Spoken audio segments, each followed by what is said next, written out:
Yo, what's poppin', guys? You got your boy Nandra here. Welcome to another video. So for this video, I figured I would go ahead and just talk about like a few different decks and just just kind of be like have it like just I don't know, like just a sort of like a general sort of video. So right off the bat, we're gonna obviously like point out the fact that I did hit GM again for the season. I think it's like what, like 6 GM in a row or something like that. I don't know. So that's like kind of cool. I didn't actually get to record the games I had for the games like I had. That like got me to trials and things like that. Just because I kind of got a little bit too excited and didn't end the stream there. Just kept going for a little bit. But you can actually check out the VOD. I will go ahead and try to leave a link to that down in the description of this video. But I just quickly wanted to kind of talk about like some decks I thought were like getting the meta right now, as well as covering some things that I kind of like wanted. Some things I kind of like maybe like wanted for like the mini set and things like that. So let's go ahead and get right on into it. So there are a few different decks I was playing at the moment, and there are a few different things I hit that I climbed with. Like for example, ultimately what I climbed with was PDK, which I think is this one. Yeah, it's this one. This is a deck from my boy Rias, who is from HSK. So it's pretty kind of dry from this. It's just standard PDK. But, like I'm just gonna go ahead and like talk about the tech choices that I think are actually pretty good.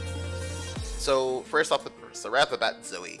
So Zoe is a really cool card. She like enables some card correction in the early game. She's basically like a meta production sorts that like if you draw her early, cool. You can just kind of like cycle her. It's pretty free cycle. Sometimes you might not need to storm it immediately and just you just gonna put it back in the deck, grab a new card, cool.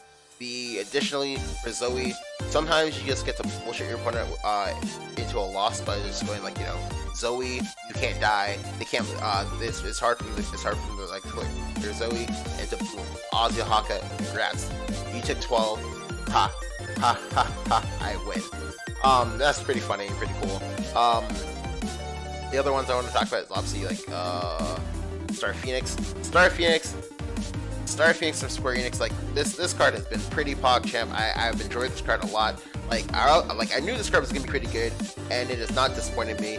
Just because it's really hard to quantify, but essentially just think of it as being like a kind of shitty Blitz Lancer early that but has a trade-off of it can come back indefinitely. As long as you have spells to play, cool. It's just gonna keep coming back, just gonna keep getting value. Because after it comes back, I think maybe 2 or 3 times in a game, you've already garnered plenty of value from it. It becomes like 5 or 6 times in a game, and it gets killed each time. Amazing. If it gets space damage, cool. Amazing. All these things are good for you. Just because right now, in the current metagame, a big thing of why certain decks are or aren't successful is because of either their ability or inability in some cases of being able to trade in the mid game. And mid games are a lot longer than they used to be prior in the past. Whereas before, like I said before in my Blood video, where mid games possibly ended on turn 5.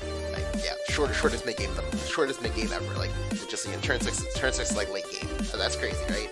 But now in the current rotation meta, big game is still from turn 4 to turn 8.5, maybe sometimes 9. Which seems which I know seems kind of crazy, but that's just that's how it is. Because there are a lot of soft soft wards and there's a lot of counter pressure and things like that.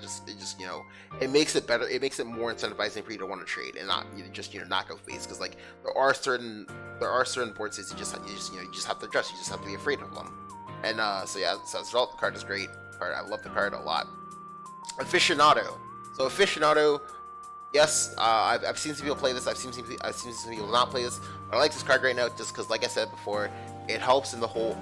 Well, if you make a congested board state, that's also somewhat difficult for your opponent to clear. Sometimes they can't clear it, and sometimes your opponent will lose the game off of it. Now, one thing I actually like about Aficionado is that Aficionado is actually insane versus boards, just because yes, even though both units are 1 HP and they die to brambles, the fact that the Fire Drake, when he dies, does 1 damage to a creature, is very PogChamp because he usually manages to take out at least he manages to just kamikaze, take out a creature. It feels amazing.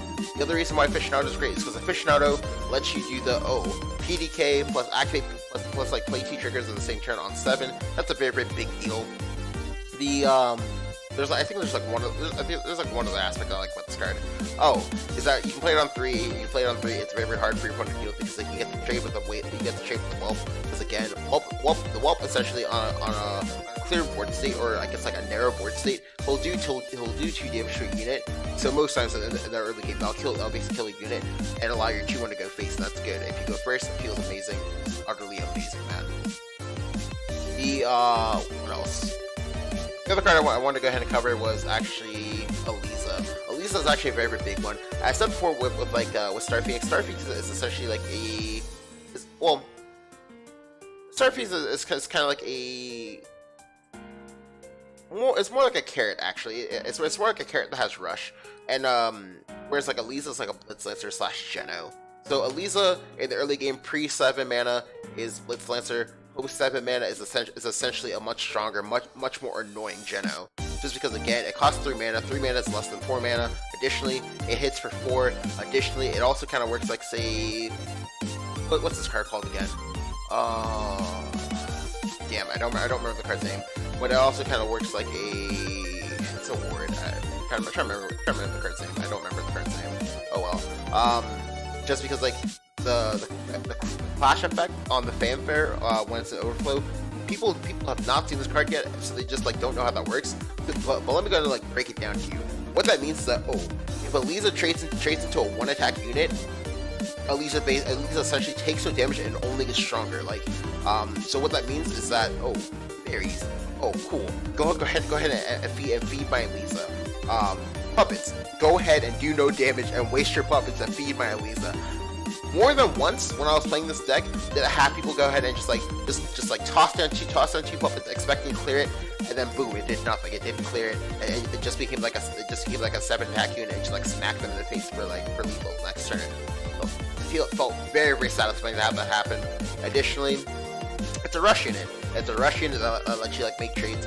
Many of the cards in PDK are actually relatively passive. Like for example, Summoner is passive as fuck. Isla, same thing. Lean, a little bit. Singer, definitely. Roy, kind of. Things like that.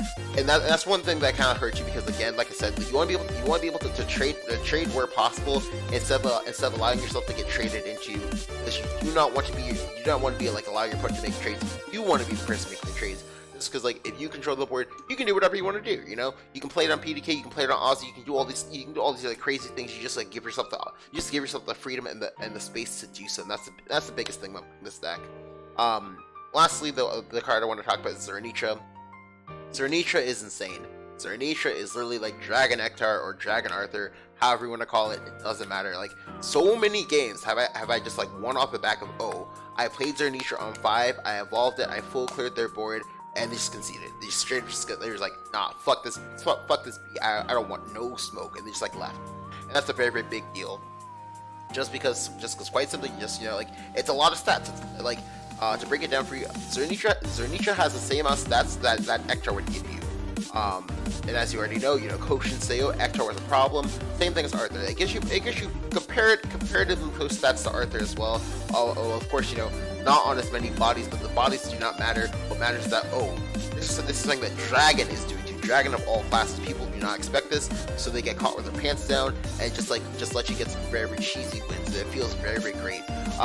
Something to think about with the Zernitra thing is that in the combination with Azutahaka, it lets you get very, very fast wins sometimes. Just because again, sometimes the Zernitra board when applied well lets you get at least maybe one to 2 units to stick. When they stick, that means we have the Azutahaka in the back. Boom, that's like 10 damage. That's like 12 damage if you have an Evo or whatnot. Many games did I have ramp. Maybe evolve once, play Zernitra as my second evolve, into Azutahaka as my third evolve, and like win the game off that. Because like when they don't clear the dragons, which a lot of times sometimes it happens, that's actually That's actually 16 damage. 16 damage. That's a lot of damage. Additionally, the other thing about Zernisha is that Zernisha tends to pave the way for the PDK. You know, the namesake herself, which is a very, very big deal. Just because like the resources that would be used to remove PDK are almost assuredly going to be used to remove the Zernisha instead. And that's usually why I want to go ahead and like lead off with the Zernisha first instead of PDK. Although obviously it's very, very interchangeable. It's basically just what kind of game state is it, you know? Like, do you need Zernisha first? Do you need PDK first? Now, for me, most times versus Sword, I usually tend to go PDK first. Well, sorry, I lied. Reverse that. I usually tend to go with Zernisha first. But obviously, of course, what matters is the current like game state of the board. Just because like if you don't have an Eva for the PDK, it might be a little bit better to go Zernisha as your last evolve or something like that. Just because like Zernisha has a lot of presence behind him. Now for the PDK herself, she doesn't really need like that much of an introduction. Basically, like it's the namesake of the deck. Like, you know, care to touch. Basically just like turn off your small guys into suicide bombers. Just kind of, you know, come out and you know, use the work to the board. Like the amount of damage they can push with the PDK board is still pretty damn strong. Very, very strong. Like for example, if you go ahead and just like say play the PDK on 7 with the aficionado. That's 2 damage right there. They clear the aficionado, but cannot clear the PDK because, you know, PDK has that as a young cannot be attacked in overflow title or ability. Then like you play Waters of the Orca next turn. Waters of the Orca, boom. That does, yeah, that bites up this 4 damage to your opponent's face and 8 damage to their board.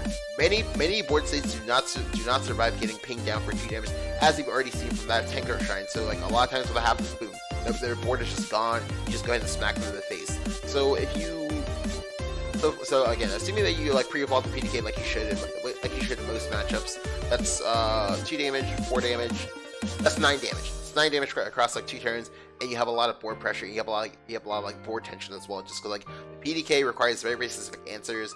Because it can only be dealt with hard removal and things like that. Just, you know, just kind of like both pave the way for Azihaka come down, as well as just like set up Azihaka lethals. Just like in the scenario that I just listed, that plus Azihaka, assuming the Azihaka does not even catch an evolve, that's still 15 damage. 15 damage is no small number. Like because right now like very few classes have the healing to just, you know, like try to block that. Like I think it's only like even with De La Fee, sometimes Dragon. And then like sometimes Portal. That's about it. That can block that, and everyone else just gets bodied. That seems like a good deal to me, man. But I digress. The deck is very, very fun to play. I highly recommend playing the deck just because like it will not lose many pieces on rotation. I think the only piece it'll lose is actually just Summoner, which admittedly is like kind of a big deal. But I would not be surprised if there is in fact a replacement for it. The other deck, Puppetcraft. So, more specifically Puppetcraft. So this is actually a GM net deck. I forget who I found this from, but I found it on Twitter. I will go ahead and try to find the link for that and give credit where credit is due. Well, this is one of the many flavors of Puppetcraft. Essentially, how you want to win with this deck is you just want to go ahead and just, you know, Silva does so much. Like, so many people underrated this card, but this card is crazy. This card is just like, you basically just turn one of your cards into a Blitz Lancer and then just proceed to get like free face damage from that time onwards. Additionally, just like player on 7 as a 6/5 stealth unit.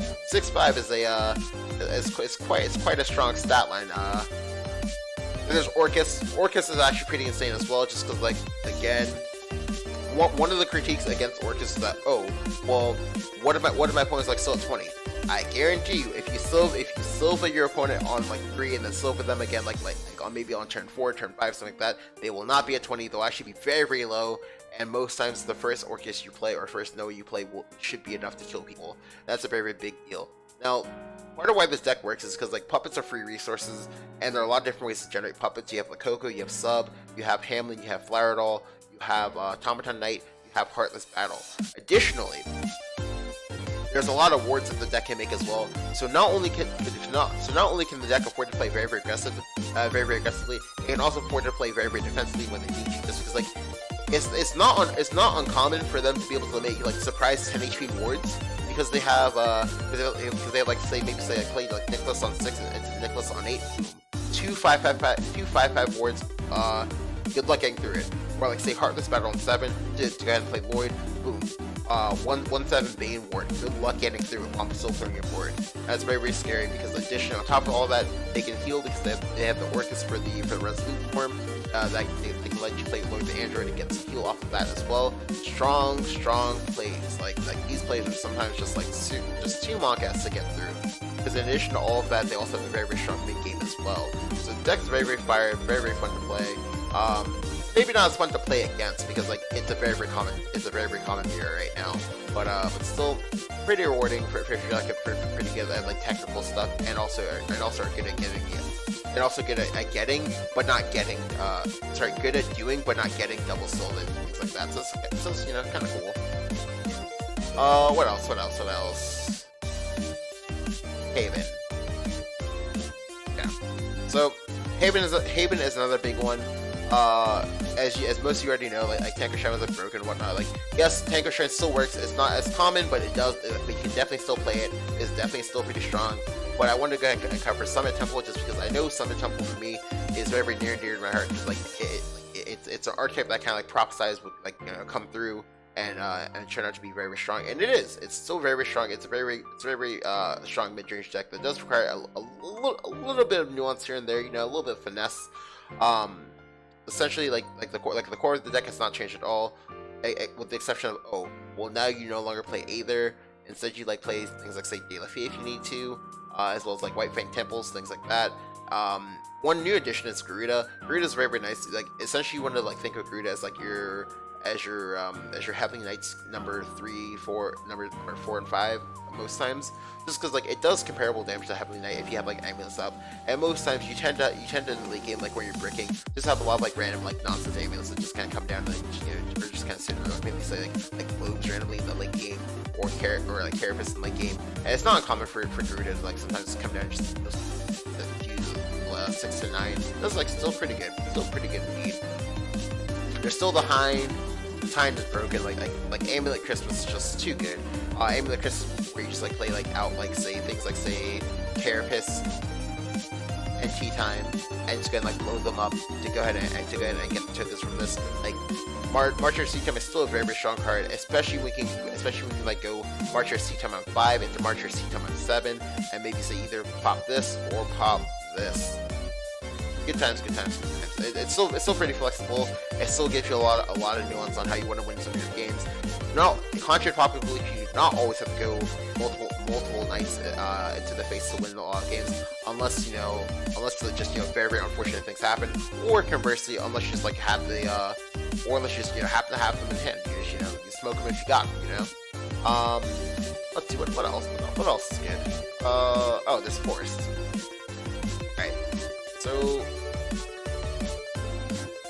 So there's a few different flavors of Forest. This is one of them. This is pretty good, pretty solid. Now, obviously, one interesting thing is that the metagame has in fact shifted out and they just like stopped playing Devil Flower, and people are starting to play more copies of Matera. I've sometimes seen Matera as being a 3 in some lists. I definitely like it as a 2 though. There's still Axeman because Axeman is strong. There's still Leaf Band and Rain because those are pretty strong mid game tools. Insect Lord, Elf Song, things like that, all very, very strong.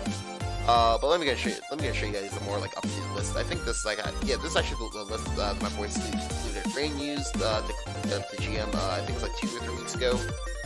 Pretty solid. Just just basically just like play Brambles, work away in the mid game to just gain control of the board. Gain control of the board. Go ahead and just drop in Elf Songs like they're hot. Go ahead and get the face image, drop the Fairy Driver, things like that. Too good. Now, how the deck wins the extended game states is basically off of Axeman value. Because if you manage to like push through a lot of damage in the early game, Axeman value can go ahead and carry you through the last few points you need. Or conversely, if you have not pushed that much damage, combos like say Fairy Driver plus like 4 fairies, or like Fairy Driver plus like 3 fairies and Elf Song or some stuff like that are still very, very potent because they do a lot of damage.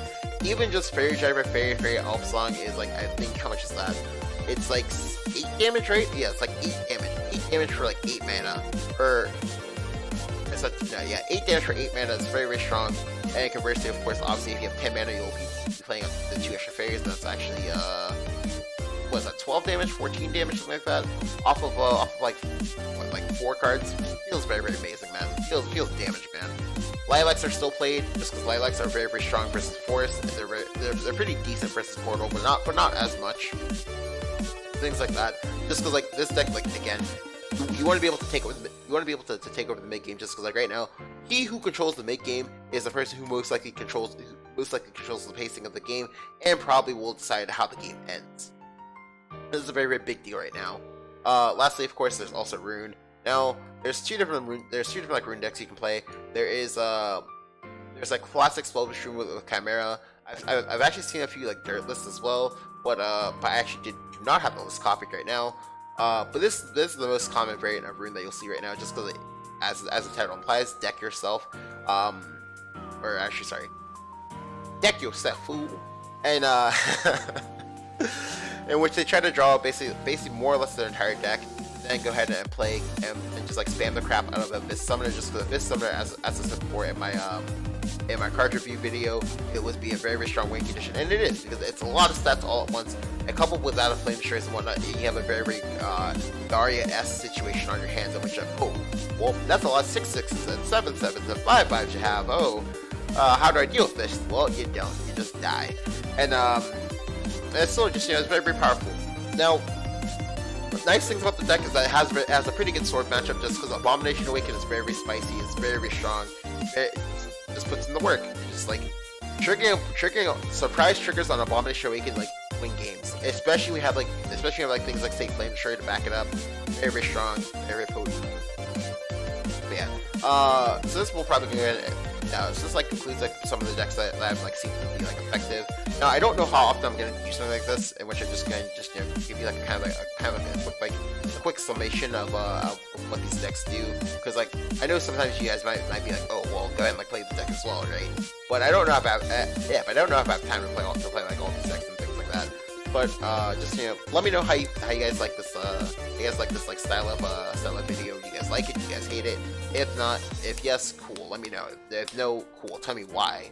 So I can, you know, try to give you guys like better content going forward. Yeah, if you guys enjoyed the video, go ahead and leave a like, go ahead and hit the subscribe, and let me know what you thought of this video. Thank you guys for watching, and I will catch